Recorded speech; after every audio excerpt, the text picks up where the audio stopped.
ओम गणगणपते नमः। ओम गणगणपते नमः। ओम गणगणपते नमः। ओम नमः शिवाय।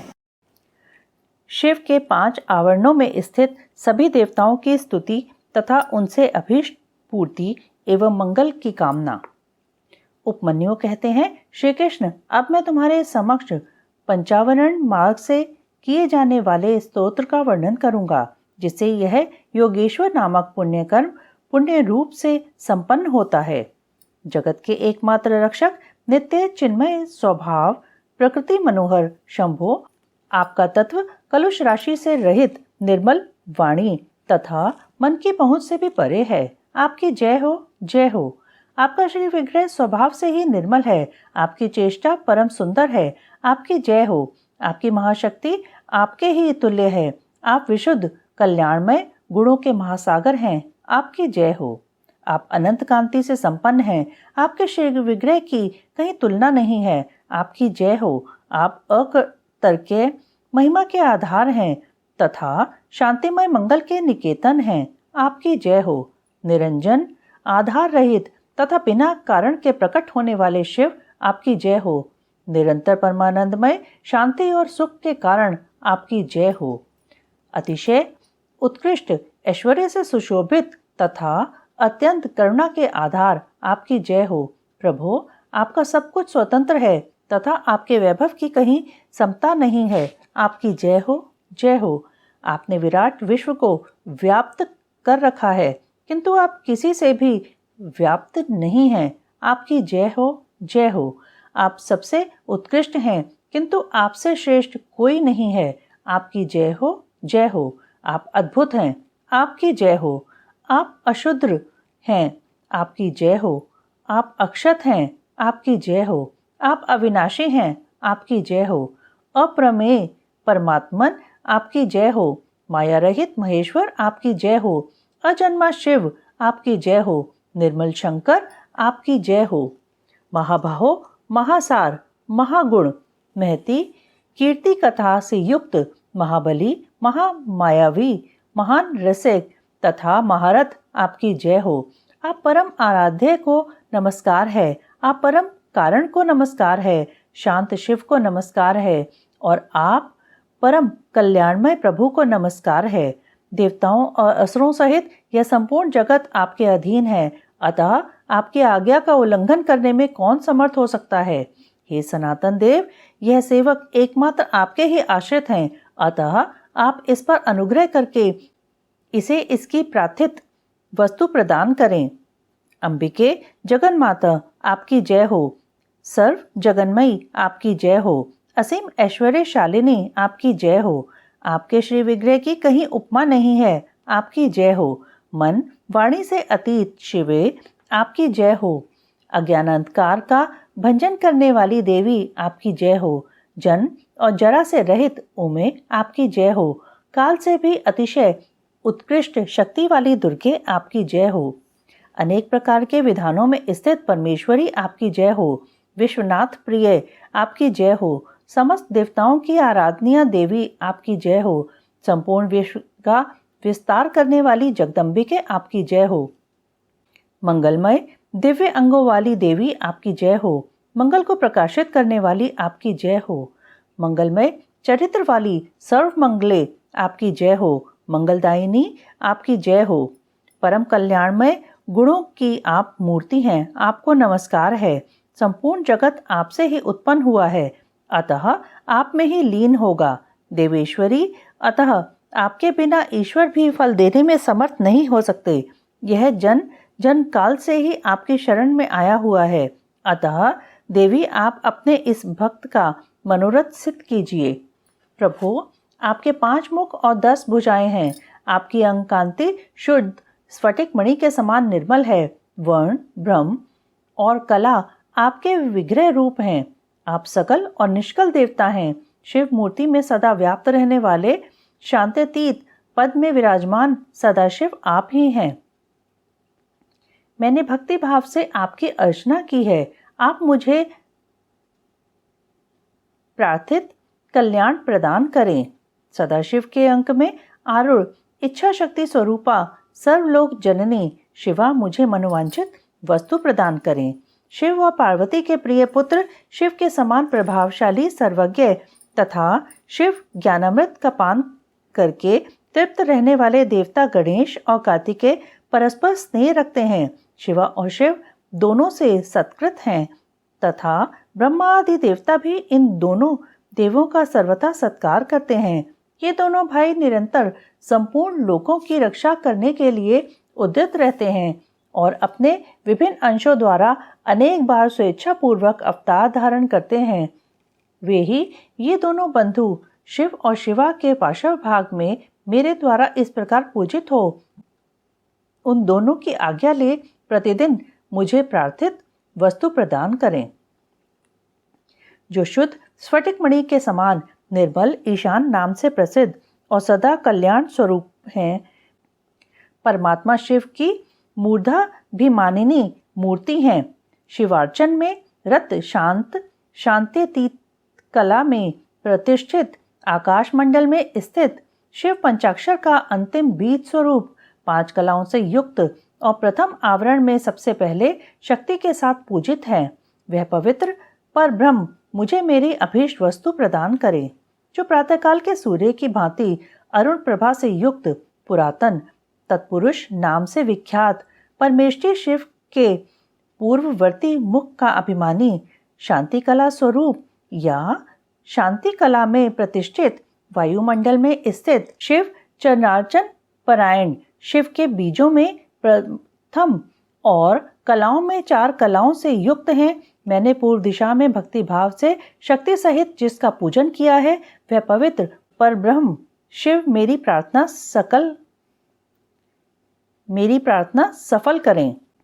जो अंजन आदि के समान श्याम, घोर शरीर वाला एवं अघोर नाम से प्रसिद्ध है, महादेव जी के दक्षिण मुख का अभिमानी तथा देवादिदेव शिव के चरणों का पूजक है। विद्या कला पर आरूढ़ और अग्निमंडल के मध्य विराजमान है। शिव बीजों में द्वितीय तथा कलाओं में अष्टकला युक्त एवं भगवान शिव के दक्षिण भाग में शक्ति के साथ पूजित है। वह पवित्र पर ब्रह्म मुझे मेरी अभीष्ट वस्तु प्रदान करे। जो कुमकुम चूर्ण अथवा केसर युक्त चंदन के समान रक्तपीत वर्ण वाला सुंदर वेशधारी और वामदेव नाम से प्रसिद्ध है, भगवान शिव के उत्तरवर्ती मुख का अभिमानी है, प्रतिष्ठा कला में प्रतिष्ठित है, जल के मंडल में विराजमान तथा महादेव जी की अर्चना में तत्पर है। शिव बीजों में चतुर्थ तथा 13 कलाओं से युक्त है और महादेव जी के उत्तर भाग में शक्ति के साथ पूजित हुआ है। वह पवित्र परब्रह्म मेरी प्रार्थना पूर्ण करे।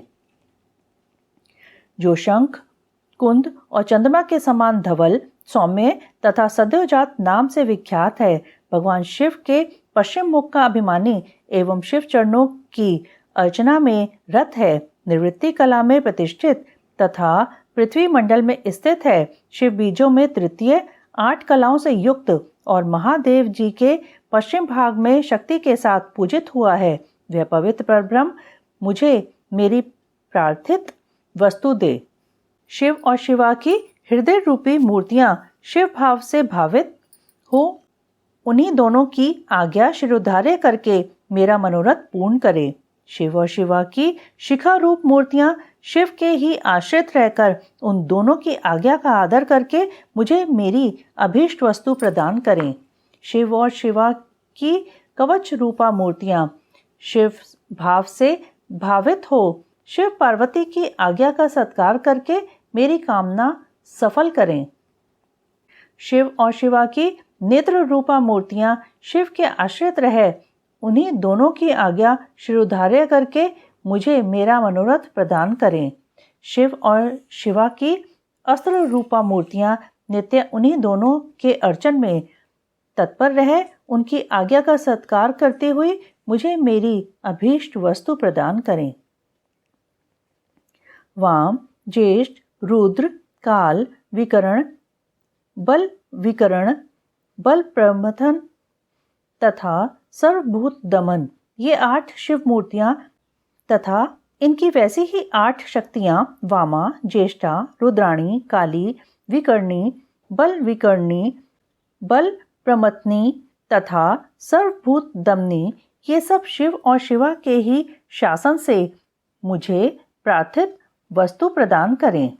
अनंत सूक्ष्म शिव, एक नेत्र, एक रुद्र, त्रिमूर्ति, श्रीकंठ और शिखंडी, ये 8 विंध्येश्वर तथा इनकी वैसी ही 8 शक्तियां अनंता, सूक्ष्मा, शिवा, एक नेत्रा, एक रुद्रा, त्रिमूर्ति, श्रीकंठी और शिखंडिनी, जिनकी द्वितीय आवरण में पूजा हुई है, शिवा और शिव के ही शासन से मेरी मनोकामना पूर्ण करें।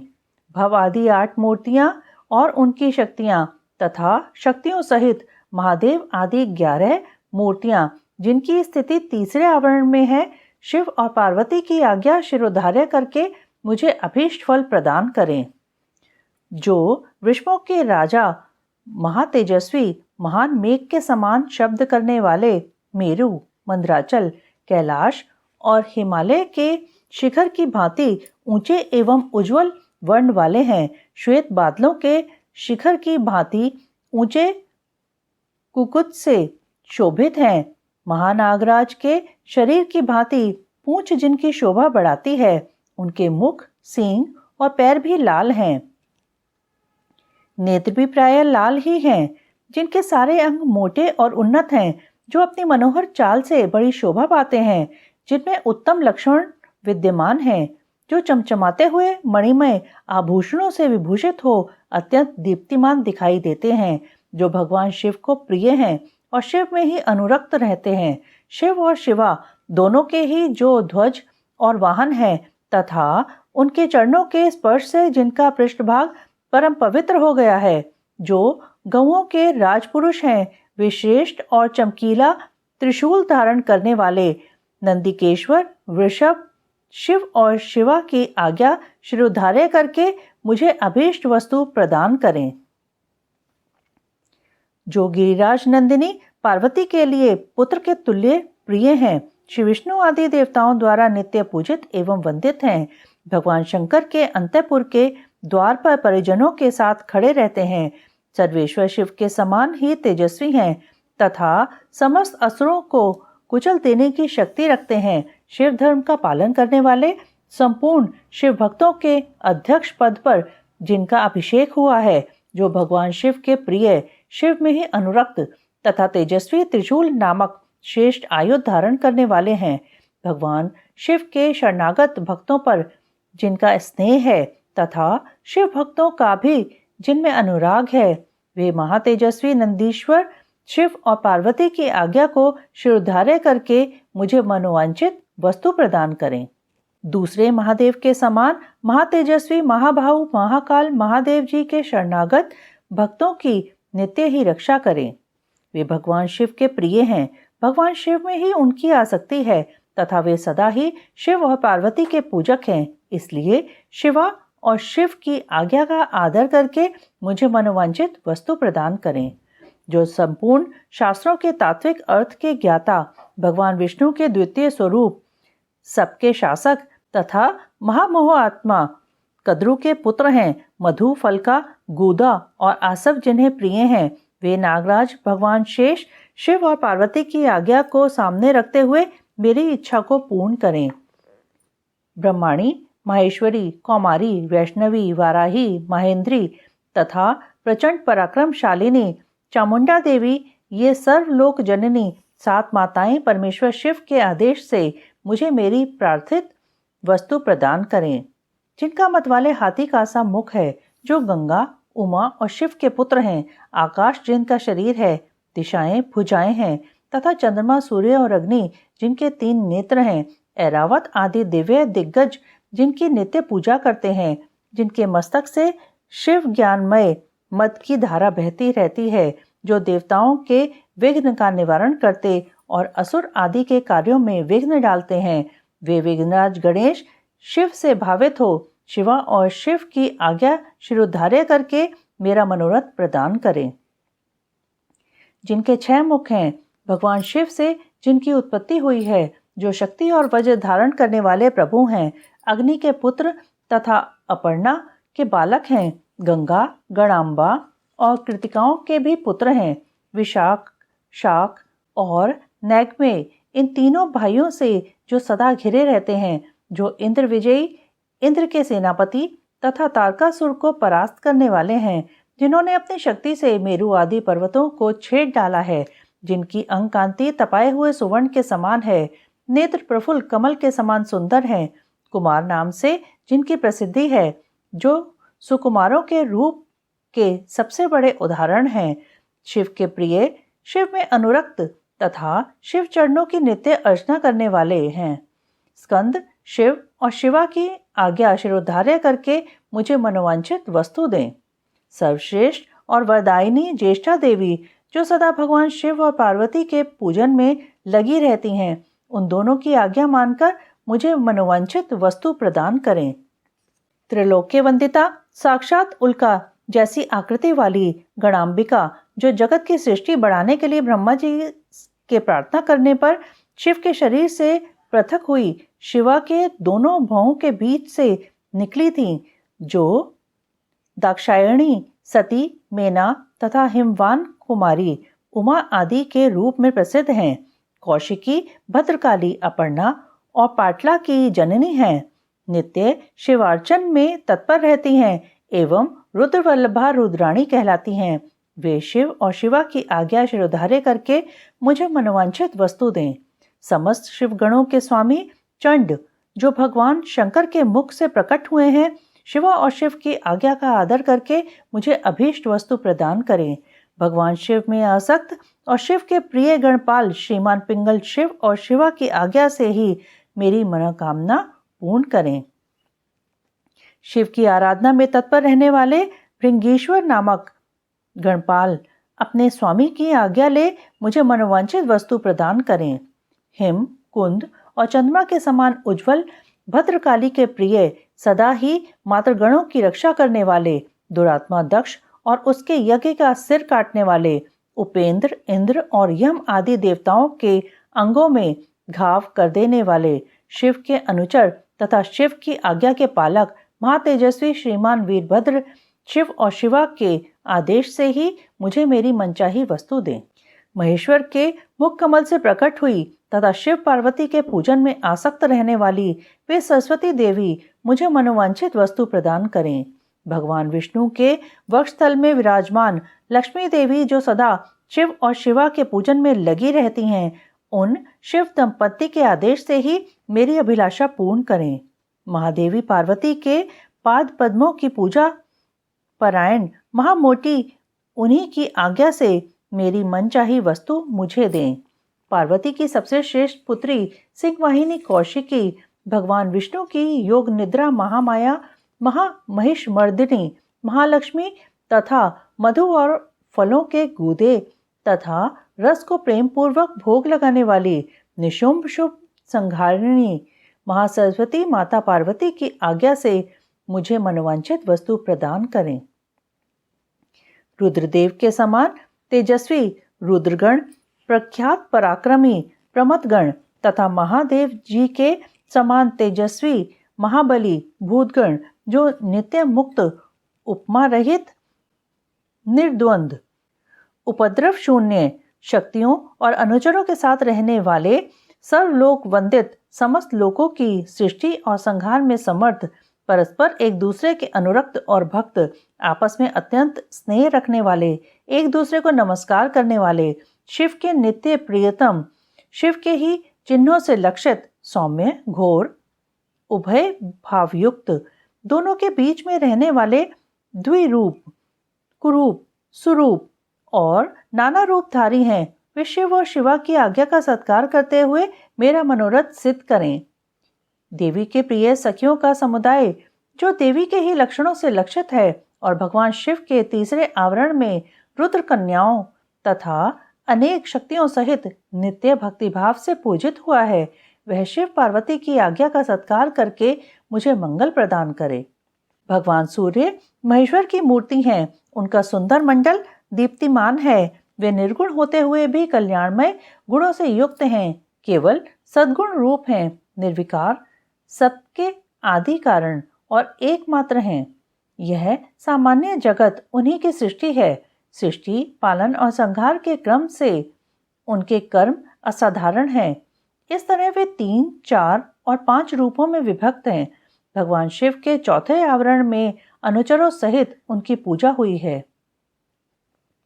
वे शिव के प्रिय, शिव में ही आसक्त तथा शिव के चरणार विंदों की अर्चना में तत्पर हैं। ऐसे सूर्यदेव शिवा और शिव की आज्ञा का सत्कार करके मुझे मंगल प्रदान करें। सूर्यदेव से संबंध रखने वाले 6 अंग, उनकी दीप्ता आदि 8 शक्तियां आदित्य, भास्कर, भानु, रवि, अर्क, ब्रह्मा, रुद्र तथा विष्णु, ये 8 आदित्य मूर्तियां और उनकी विस्तरा, सुतरा, बोधिनी, आप्यायिनी तथा उनके अतिरिक्त उषा, प्रभा, प्राज्ञा और संध्या, ये शक्तियां चंद्रमा से लेकर केतु पर्यंत, शिव भावित ग्रह 12 आदित्य, उनकी 12 शक्तियां तथा ऋषि, देवता, गंधर्व, नाग, अप्सराओं के समूह, ग्रामीण, यक्ष, राक्षस, ये 7-7 संख्या वाले गढ़, 7 छंदोमय अश्व, वालखिल्य आदि मुनि, ये सब के सब भगवान शिव के चरणार विंदों की अर्चना करने वाले हैं। ये लोग शिव और पार्वती की आज्ञा का आदर करते हुए मुझे मंगल प्रदान करें। ब्रह्मा जी देवादिदेव महादेव की मूर्ति हैं, भूमंडल के अधिपति हैं, 64 गुणों के ऐश्वर्य से युक्त हैं और बुद्धि तत्व में प्रतिष्ठित हैं। वे निर्गुण होते हुए भी अनेक कल्याणमय गुणों से संपन्न हैं, सद्गुण समूह रूप हैं। निर्विकार देवता, उनके सामने दूसरे सब लोग साधारण हैं। सृष्टि, पालन और संहार के क्रम से उनके सब कर्म असाधारण हैं।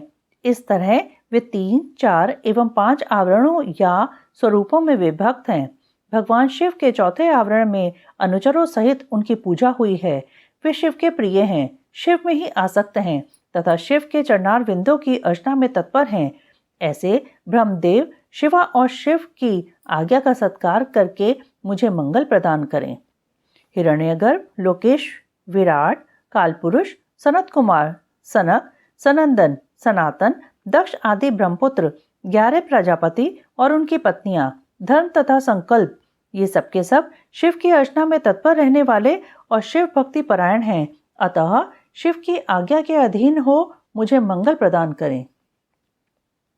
4 वेद, इतिहास, पुराण, धर्मशास्त्र और वैदिक विद्याएं, ये सब के सब एकमात्र शिव के स्वरूप का प्रतिपादन करने वाले हैं। अतः इनका तात्पर्य एक दूसरे के विरुद्ध नहीं है। ये सब शिव और शिवा की आज्ञा शिरोधार्य करके मेरा मंगल करें। महादेव रुद्र शंभु की सबसे गरिष्ठ मूर्ति हैं। ये अग्नि मंडल के अधीश्वर हैं, समस्त पुरुषार्थों और ऐश्वर्यों से संपन्न हैं, सर्वसमर्थ हैं। इनमें शिव तत्व का अभिमान जागृत है। ये निर्गुण होते हुए भी त्रिगुण रूप हैं, केवल सात्विक, राजस और तामस भी हैं। ये पहले से ही निर्विकार हैं। सब कुछ इन्हीं की सृष्टि है। सृष्टि, पालन और संहार करने के कारण इनका कर्म असाधारण माना जाता है। ये ब्रह्मा जी के भी मस्तक का छेदन करने वाले हैं। ब्रह्मा जी के पिता और पुत्र भी हैं। इसी तरह विष्णु के भी जनक और पुत्र हैं तथा उन्हें नियंत्रण में रखने वाले हैं। ये उन दोनों ब्रह्मा और विष्णु को ज्ञान देने वाले तथा नित्य उन पर अनुग्रह रखने वाले हैं। ये प्रभु ब्रह्मांड के भीतर और बाहर भी व्याप्त हैं तथा इहलोक और परलोक दोनों लोकों में अधिपति रुद्र हैं। ये शिव के प्रिय, शिव में ही आसक्त तथा शिव के ही चरणार विंदों की अर्चना में तत्पर हैं। अतः शिव की आज्ञा को सामने रखते हुए मेरा मंगल करें। भगवान शंकर के स्वरूप भूत ईशानादि, ब्रह्म, हृदय आदि 6 अंग, 8 विंध्येश्वर, शिव आदि 4 मूर्ति भेद, शिव, भव, हर और मृड, ये सब के सब शिव के पूजक हैं। ये लोग शिव की आज्ञा को शिरोधार्य करके मुझे मंगल प्रदान करें। भगवान विष्णु महेश्वर शिव के ही उत्कृष्ट स्वरूप हैं। वे जल तत्व के अधिपति और साक्षात अव्यक्त पद पर प्रतिष्ठित हैं। प्राकृत गुणों से रहित हैं। उनमें दिव्य सत्वगुण की प्रधानता है तथा वे विशुद्ध गुण स्वरूप हैं। उनमें निर्विकार रूपता का अभिमान है। साधारणतया तीनों लोक उनकी कृति हैं। सृष्टि, पालन आदि करने के कारण उनके कर्म असाधारण हैं। वे रुद्र के दक्षिणांग से प्रकट हुए स्वयंभू के साथ एक समय स्पर्धा कर चुके हैं। साक्षात आदि ब्रह्मा द्वारा उत्पादित होकर भी वे उनके भी उत्पादक हैं। ब्रह्मांड के भीतर और बाहर व्याप्त हैं, इसलिए विष्णु कहलाते हैं। दोनों लोकों के अधिपति हैं, असुरों का अंत करने वाले, चक्रधारी तथा इंद्र के भी छोटे भाई हैं। 10 अवतार विग्रहों के रूप में यहाँ प्रकट हुए हैं। भृगु के शाप के बहाने पृथ्वी का भार उतारने के लिए उन्होंने स्वेच्छा से इस भूतल पर अवतार लिया है। उनका बल अप्रमेय है। वे मायावी हैं और अपनी माया द्वारा जगत को मोहित करते हैं। उन्होंने महाविष्णु अथवा सदा विष्णु का रूप धारण करके त्रिमूर्तिमय आसन पर वैष्णवों द्वारा नित्य पूजा प्राप्त की है। वे शिव के प्रिय, शिव में ही आसक्त तथा शिव के चरणों की अर्चना में तत्पर हैं। वे शिव की आज्ञा शिरोधार्य करके मुझे मंगल प्रदान करें। वासुदेव, अनिरुद्ध, प्रद्युम्न तथा संकर्षण ये श्रीहरि की 4 विख्यात मूर्तियां हैं। मत्स्य, कूर्म, वराह, नृसिंह, वामन, परशुराम, राम, बलराम, श्री कृष्ण, विष्णु, हयग्रीव, चक्र, नारायणास्त्र, 5 जन्य तथा शारंग धनुष ये सब के सब शिव और शिवा की आज्ञा का सत्कार करते हुए मुझे मंगल प्रदान करें। प्रभा, सरस्वती, गौरी तथा शिव के प्रति भक्तिभाव रखने वाली लक्ष्मी ये शिव और शिवा के आदेश से मेरा मंगल करें। इंद्र, अग्नि, यम, निकृति, वरुण, वायु, सोम, कुबेर तथा त्रिशूलधारी ईशान ये सब के सब शिव सद्भाव से भावित होकर शिवार्चन में तत्पर रहते हैं। ये शिव और शिवा की आज्ञा का आदर मानकर मुझे मंगल प्रदान करें। त्रिशूल, वज्र, परशु, बाण, खड़ग, पाश, अंकुश और श्रेष्ठ आयुध पिनाक ये महादेव तथा महादेवी के दिव्य आयुध शिव और शिवा की आज्ञा का नित्य सत्कार करते हुए सदा मेरी रक्षा करें।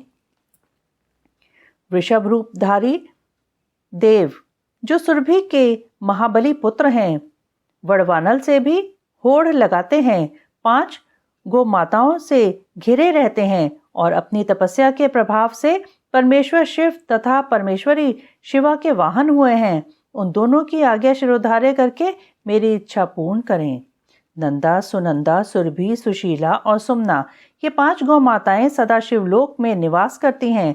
ये सब की सब नित्य शिवार्चन में लगी रहती हैं और शिव भक्ति परायणा हैं। अतः शिव और शिवा के आदेश से ही मेरी इच्छा की पूर्ति करें।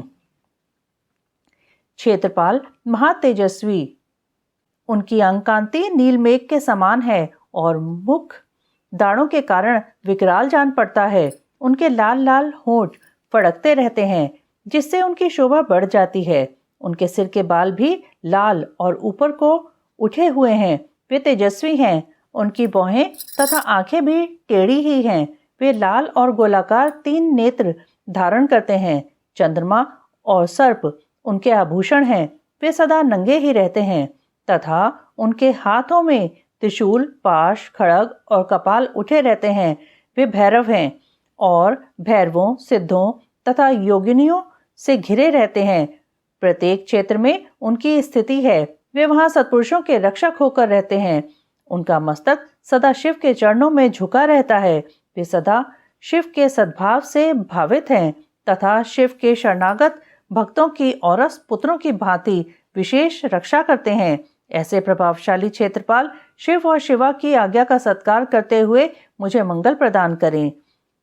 तालजंग आदि शिव के प्रथम आवरण में पूजित हुए हैं। वे चारों देवता शिव की आज्ञा का आदर करके मेरी रक्षा करें। जो भैरव आदि तथा दूसरे लोग शिव को सब ओर से घेर कर स्थित हैं, वे भी शिव के आदेश का गौरव मानकर मुझ पर अनुग्रह करें। नारद आदि देव पूजित दिव्य मुनि, साध्य नाग, जनलोक निवासी देवता, विशेषाधिकार से संपन्न महर लोक निवासी सप्तऋषि तथा अन्य वैमानिक गण सदाशिव की अर्चना में तत्पर रहते हैं। ये सब शिव की आज्ञा के अधीन हैं। अतः शिवा और शिव की आज्ञा से मुझे मनोवांछित वस्तु प्रदान करें।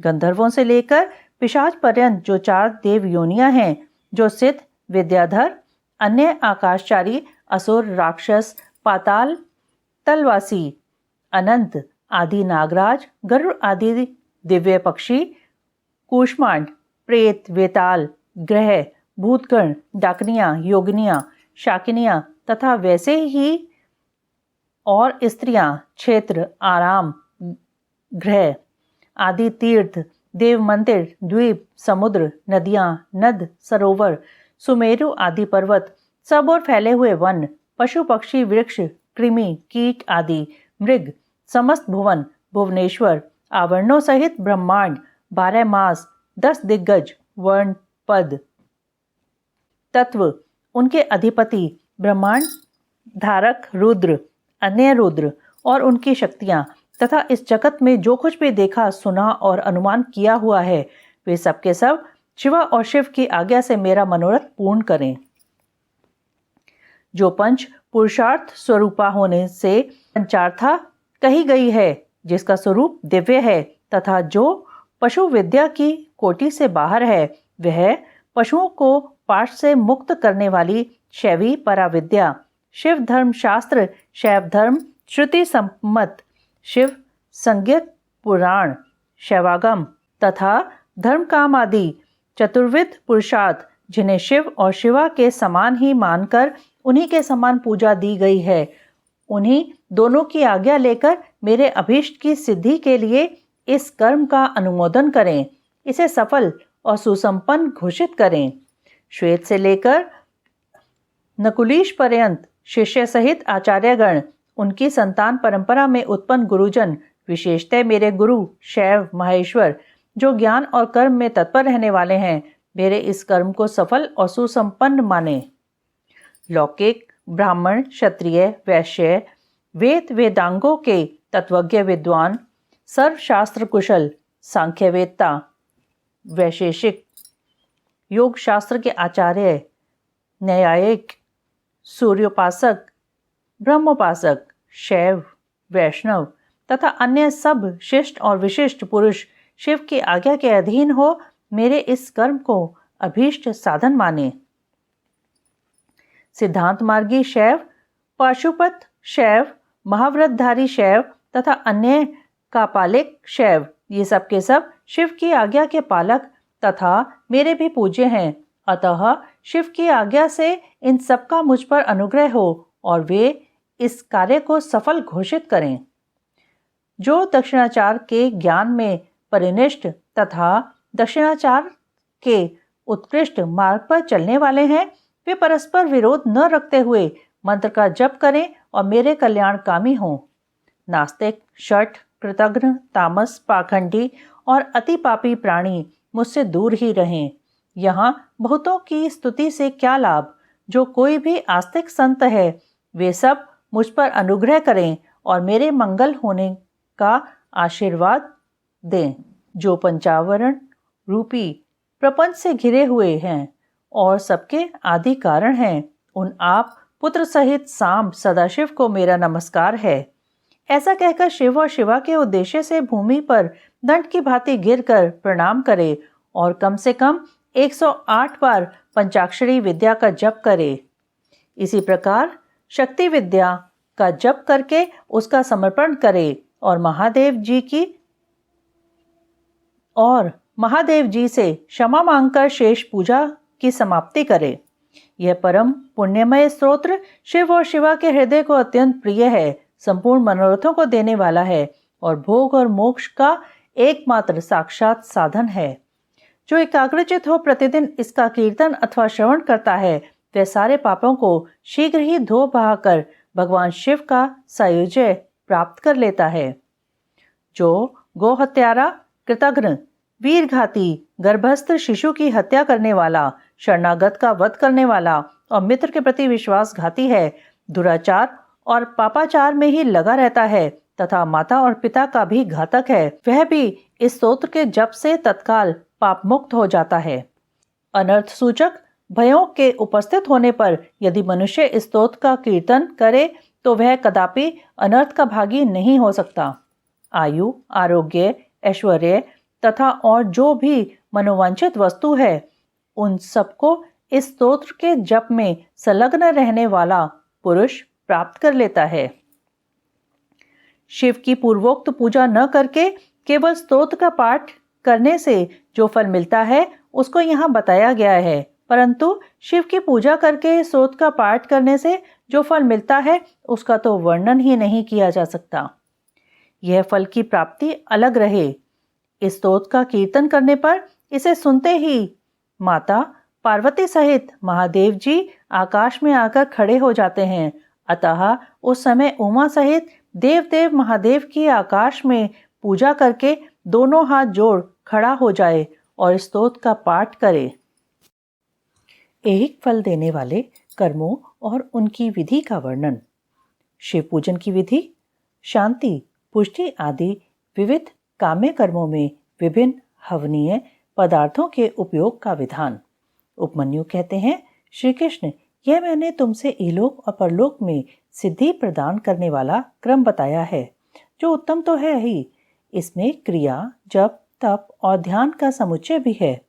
अब मैं शिव भक्तों के लिए यही फल देने वाले पूजन, होम, जप, ध्यान, तप और दान में महान कर्म का वर्णन करता हूँ। मंत्रार्थ के श्रेष्ठ ज्ञाता को चाहिए कि वह पहले मंत्र को सिद्ध करे, अन्यथा इष्ट सिद्धि कारक कर्म भी फलद नहीं होता। मंत्र सिद्ध कर लेने पर भी जिस कर्म का फल किसी प्रबल अदृष्ट के कारण प्रतिबद्ध हो उसे विद्वान पुरुष सहसा न करे।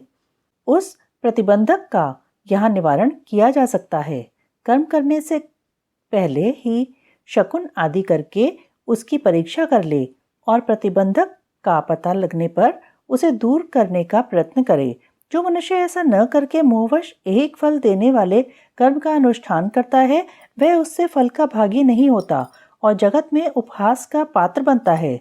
जिस पुरुष को विश्वास न हो वह एक फल देने वाले कर्म का अनुष्ठान कभी न करे, क्योंकि उसके मन में श्रद्धा नहीं रहती और श्रद्धाहीन पुरुष को उस कर्म का फल नहीं मिलता।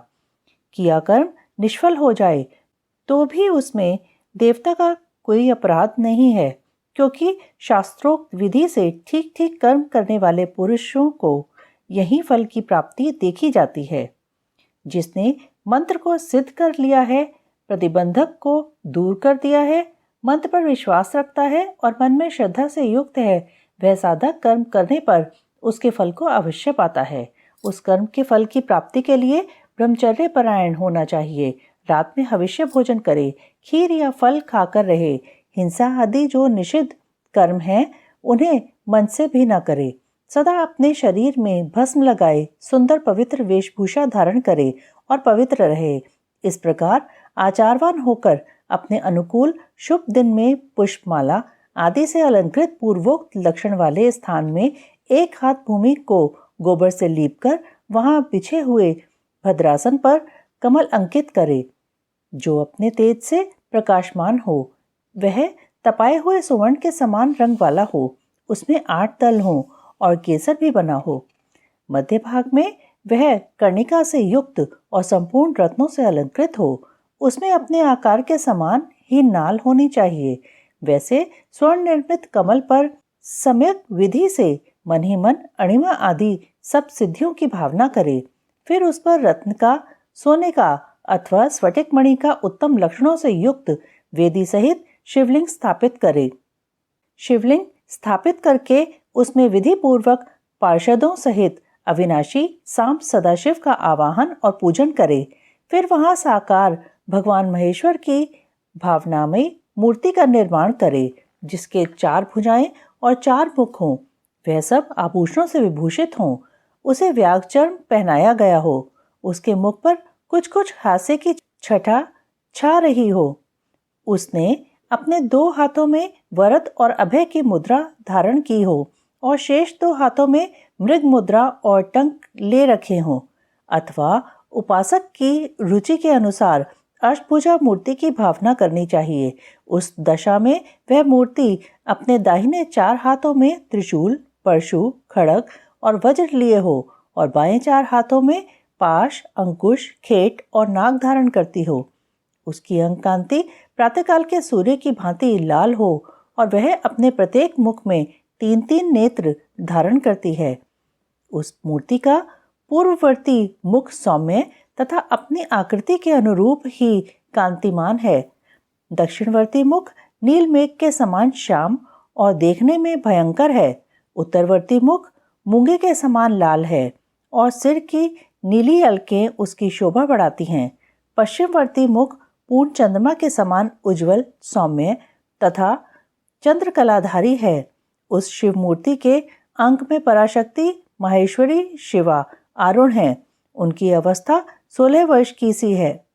वे सबका मन मोहने वाली हैं और महालक्ष्मी के नाम से विख्यात हैं। इस प्रकार भावनामय मूर्ति का निर्माण और सकलीकरण करके उनमें मूर्तिमान परम कारण शिव का आवाहन और पूजन करे। वहां स्नान कराने के लिए कपिला गाय के पंचगव्य और पंचामृत का संग्रह करे। विशेषतः चूर्ण और बीज को भी एकत्र करे। फिर पूर्व दिशा में मंडल बनाकर उसे रत्न चूर्ण आदि से अलंकृत करके कमल की कर्णिका में ईशान कलश की स्थापना करे। तत्पश्चात उसके चारों ओर सद्योजात आदि मूर्तियों के कलशों की स्थापना करे। इसके बाद पूर्व आदि 8 दिशाओं में क्रमशः विंध्येश्वर के 8 कलशों की स्थापना करके उन सबको तीर्थ के जल से भर दे और कंठ में सूत लपेट दे। फिर उनके भीतर पवित्र द्रव्य छोड़कर मंत्र और विधि के साथ साड़ी या धोती आदि वस्त्र से उन सब कलशों को चारों ओर से आच्छादित कर दे। तदंतर मंत्रोच्चारण पूर्वक उन सब में मंत्र न्यास करके स्नान का समय आने पर सब प्रकार के मांगलिक शब्दों और वाद्यों के साथ पंचगव्य आदि के द्वारा परमेश्वर शिव को स्नान कराए। कुशोदक, स्वर्णोदक और रत्नोदक आदि को जो गंध पुष्प आदि से वासित और मंत्र सिद्ध हों क्रमशः ले लेकर मंत्रोच्चारण पूर्वक उनके द्वारा महेश्वर को नहलाए। फिर गंध पुष्प और दीप आदि निवेदन करके पूजा कर्म संपन्न करे। आलेपन या उपटन कम से कम 1 पल और अधिक से अधिक 11 पल हो। सुंदर सुवर्णमय और रत्नमय पुष्प अर्पित करे। सुगंधित नीलकमल, नीलकुमुद, अनेकशय, बिलपत्र, लाल कमल और श्वेत कमल भी शंभू को चढ़ाए। काला गुरु के धूप को कपूर, घी और गुगुल से युक्त करके निवेदन करे। कपिला गाय के घी से युक्त दीपक में कपूर की बत्ती बनाकर रखे और उसे जलाकर देवता के सम्मुख दिखाए। ईशानादि 5 ब्रह्म की 6 अंगों की और 5 आवरणों की पूजा करनी चाहिए। दूध में तैयार किया हुआ पदार्थ नैवेद्य के रूप में निवेदनीय है। गुड़ और घी से युक्त महाचरू का भी भोग लगाना चाहिए। पाटल, उत्पल और कमल आदि से सुवासित जल पीने के लिए देना चाहिए। 5 प्रकार की सुगंधों से युक्त तथा अच्छी तरह लगाया हुआ तांबूल मुख शुद्धि के लिए अर्पित करना चाहिए।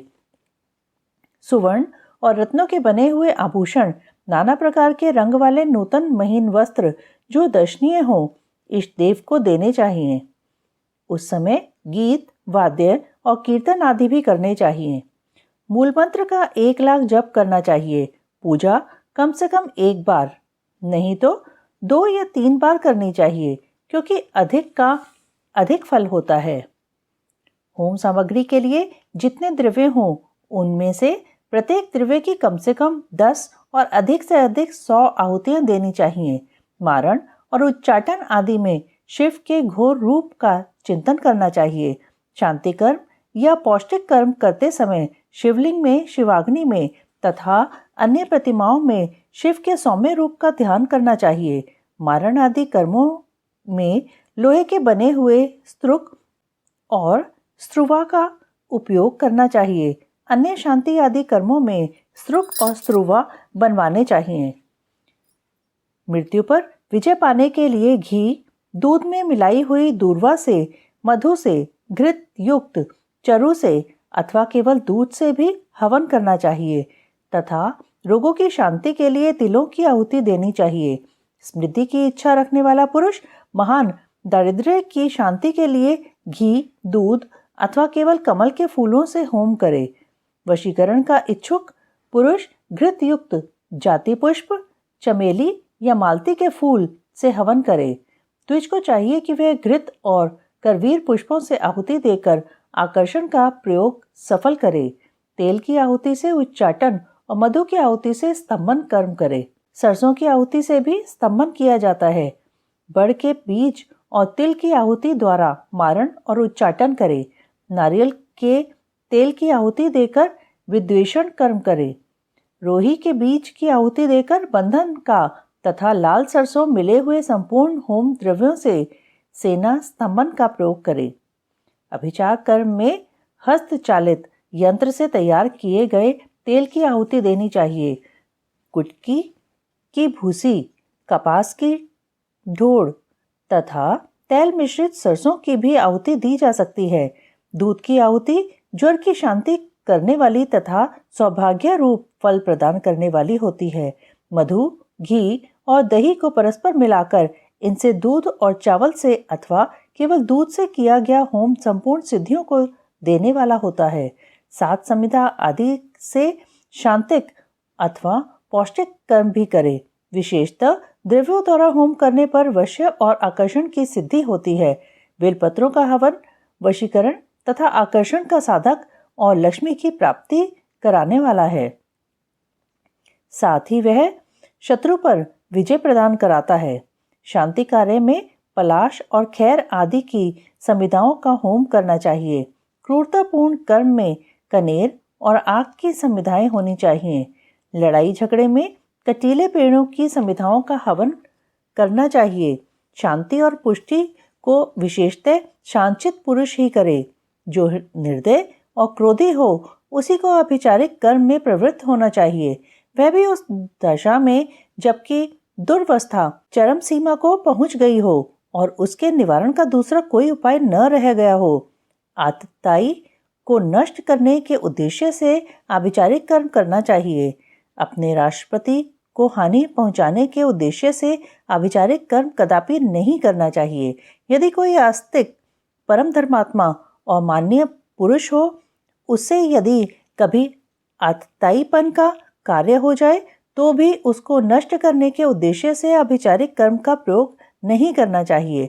जो कोई भी मन, वाणी और क्रिया द्वारा भगवान शिव के आश्रित हो, उसके तथा राष्ट्रपति के उद्देश्य से भी आभिचारिक कर्म करके मनुष्य शीघ्र ही पतित हो जाता है। इसलिए कोई भी पुरुष जो अपने लिए सुख चाहता हो, अपने राष्ट्रपालक राजा की तथा शिव भक्त की अभिचार आदि के द्वारा हिंसा न करे। दूसरे किसी के उद्देश्य से भी मारण आदि का प्रयोग करने पर पश्चाताप से युक्त हो प्रायश्चित करना चाहिए। निर्धन या धनवान पुरुष भी बाणलिंग, नर्मदा से प्रकट हुए शिवलिंग, ऋषियों द्वारा स्थापित लिंग या वैदिक लिंग में भगवान शंकर की पूजा करे। जहाँ ऐसे लिंग का अभाव हो वहाँ सुवर्ण और रत्न के बने हुए शिवलिंग में पूजा करनी चाहिए। यदि सुवर्ण और रत्नों के उपार्जन की शक्ति न हो तो मन से ही भावनामय मूर्ति का निर्माण करके मानसिक पूजा करनी चाहिए अथवा प्रतिनिधि द्रव्यों द्वारा शिवलिंग की कल्पना करनी चाहिए। जो किसी अंश में समर्थ और किसी अंश में असमर्थ है, वह भी यदि अपनी शक्ति के अनुसार पूजन कर्म करता है तो अवश्य फल का भागी होता है। जहाँ इस कर्म का अनुष्ठान करने पर भी फल नहीं दिखाई देता, वहाँ 2 या 3 बार उसकी आवृत्ति करे।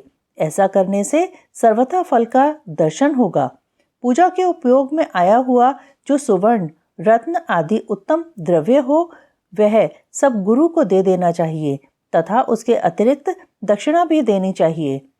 यदि गुरु नहीं लेना चाहते हो तो वह सब वस्तु भगवान शिव को ही समर्पित कर दे अथवा शिव भक्तों को दे दे। इसके सिवा दूसरों को देने का विधान नहीं है। जो पुरुष गुरु आदि की अपेक्षा न रखकर स्वयं यथाशक्ति पूजा संपन्न करता है, वह भी ऐसा ही आचरण करे। पूजा में चढ़ाई हुई वस्तु स्वयं न ले ले। जो मूढ़ लोभवश पूजा के अंगभूत उत्तम द्रव्यों को स्वयं ग्रहण कर लेता है, वह अभीष्ट फल को नहीं पाता। इसमें अन्यथा विचार नहीं करना चाहिए। किसी के द्वारा पूजित शिवलिंग को मनुष्य ग्रहण करे या न करे, यह उसकी इच्छा पर निर्भर है। यदि ले ले तो स्वयं नित्य उसकी पूजा करे अथवा उसकी प्रेरणा से दूसरा कोई पूजा करे। जो पुरुष इस कर्म का शास्त्रीय विधि के अनुसार ही निरंतर अनुष्ठान करता है वह फल पाने से कभी वंचित नहीं रहता। इससे बढ़कर प्रशंसा की बात और क्या हो सकती है। तथापि मैं संक्षेप से कर्मजनित उत्तम सिद्धि की महिमा का वर्णन करता हूँ। इससे शत्रुओं अथवा अनेक प्रकार की व्याधियों का शिकार होकर और मौत के मुंह में पड़कर भी मनुष्य बिना किसी विघ्न बाधा के मुक्त हो जाता है। अत्यंत कृपण भी उदार और निर्धन भी कुबेर के समान हो जाता है। कुरूप भी कामदेव के समान सुंदर और बूढ़ा भी जवान हो जाता है। शत्रु क्षण भर में मित्र और विरोधी भी किंकर हो जाता है। अमृत विष के समान और विष भी अमृत के समान हो जाता है। समुद्र भी स्थल और स्थल भी समुद्रवत हो जाता है। गड्ढा पहाड़ जैसा ऊंचा और पर्वत भी गड्ढे के समान हो जाता है। अग्नि सरोवर के समान शीतल और सरोवर भी अग्नि के समान दाहक बन जाता है। उद्यान जंगल और जंगल उद्यान हो जाता है। शूद्र मृग सिंह के समान शौर्यशाली और सिंह भी क्रीड़ा मृग के समान आज्ञापालक हो जाता है। स्त्रियां अभिसारिका बन जाती हैं, अधिक प्रेम करने लगती हैं और लक्ष्मी सुस्थिर हो जाती है। वाणी इच्छानुसार दासी बन जाती है और कीर्ति गणिका के समान सर्वत्र गामिनी हो जाती है। बुद्धि स्वेच्छानुसार विचरने वाली और मन हीरे को छेदने वाली सुई के समान सूक्ष्म हो जाता है। शक्ति आंधी के समान प्रबल हो जाती है और बल मत गजराज के समान पराक्रमशाली होता है। शत्रु पक्ष के उद्योग और कार्य स्तब्ध हो जाते हैं तथा शत्रुओं के समस्त सुहृदगण उनके लिए शत्रु पक्ष के समान हो जाते हैं। शत्रु बंधु बांधवों सहित जीते जी मुर्दे के समान हो जाते हैं और सिद्ध पुरुष स्वयं आपत्ति में पड़कर भी अरिष्ट रहित हो जाता है, अमृतत्व सा प्राप्त कर लेता है। उसका खाया हुआ उपथ्य भी उसके लिए सदा रसायन का काम देता है। निरंतर रति का सेवन करने पर भी वह नया सा ही बना रहता है। भविष्य आदि की सारी बातें उसे हाथ पर रखे हुए आंवले के समान प्रत्यक्ष दिखाई देती हैं। अणिमा आदि सिद्धियां भी इच्छा करते ही फल देने लगती हैं। इस विषय में बहुत कहने से क्या लाभ। इस कर्म का संपादन कर लेने पर संपूर्ण कामार्थ सिद्धियों में कोई भी ऐसी वस्तु नहीं रहती जो अलभ्य हो। पारलौकिक फल देने वाले कर्म, शिवलिंग, महाव्रत की विधि और महिमा का वर्णन। उपमन्यु कहते हैं, यदुनंदन, अब मैं केवल परलोक में फल देने वाले कर्म की विधि बतलाऊंगा। तीनों लोकों में इसके समान दूसरा कोई कर्म नहीं है। यह विधि अतिशय पुण्य से युक्त है और संपूर्ण देवताओं ने इसका अनुष्ठान किया है। ब्रह्मा, विष्णु, रुद्र, इंद्रादि लोकपाल, सूर्यादि नवग्रह, विश्वामित्र और वशिष्ठ आदि ब्रह्मवेत्ता महर्षि, श्वेत, अगस्त्य, दधीची तथा हम सरीखे शिव भक्त, नंदीश्वर, महाकाल और भृंगीश आदि गणेश्वर, पातालवासी, दैत्य, शेष आदि महानाग, सिद्ध, यक्ष, गंधर्व, राक्षस, भूत और पिशाच, इन सब ने अपना अपना पद प्राप्त करने के लिए इस विधि का अनुष्ठान किया है। इस विधि से ही सब देवता देवत्व को प्राप्त हुए हैं। इसी विधि से ब्रह्मा को ब्रह्मत्व, विष्णु को विष्णुत्व, रुद्र को रुद्रत्व की, इंद्र को इंद्रत्व की और गणेश को गणेशत्व की प्राप्ति हुई है। श्वेत चंदन युक्त जल से लिंग स्वरूप शिव और शिवा को स्नान कराकर प्रफुल्ल श्वेत कमलों द्वारा उनका पूजन करे। फिर उनके चरणों में प्रणाम करके वहीं लिपि पुती भूमि पर सुंदर शुभ लक्षण पद्मासन बनवा कर रखे। धन हो तो अपनी शक्ति के अनुसार सोने या रत्न आदि का पद्मासन बनवाना चाहिए। कमल के केसरों के मध्य भाग में अंगुष्ठ के बराबर छोटे से सुंदर शिवलिंग की स्थापना करे। वह सर्वगंधमय और सुंदर होना चाहिए। उसे दक्षिण भाग में स्थापित करके बिलपत्रों द्वारा उसकी पूजा करे। फिर उसके दक्षिण भाग में अगुरु, पश्चिम भाग में मेनसिल, उत्तर भाग में चंदन और पूर्व भाग में हरिताल चढ़ाए। फिर सुंदर सुगंधित विचित्र पुष्पों द्वारा पूजा करे। सब और काले अगुरु और गुगल की धूप दे। अत्यंत महीन और निर्मल वस्त्र निवेदन करे, घृत मिश्रित खीर का भोग लगाए, घी के दीपक जलाकर रखे, मंत्रोच्चारण पूर्वक सबको चढ़ाकर परिक्रमा करे, भक्ति भाव से देवेश्वर शिव को प्रणाम करके उनकी स्तुति करे और अंत में त्रुटियों के लिए क्षमा प्रार्थना करे।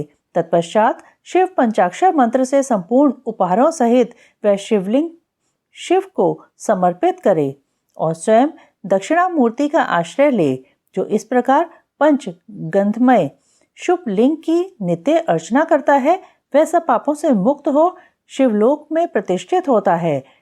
यह शिवलिंग महाव्रत सब व्रतों में उत्तम और गोपनीय है। तुम भगवान शंकर के भक्त हो इसलिए तुमसे इसका वर्णन किया है।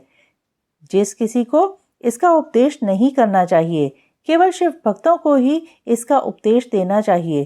प्राचीन काल में भगवान शिव ने ही इस व्रत का उपदेश दिया था।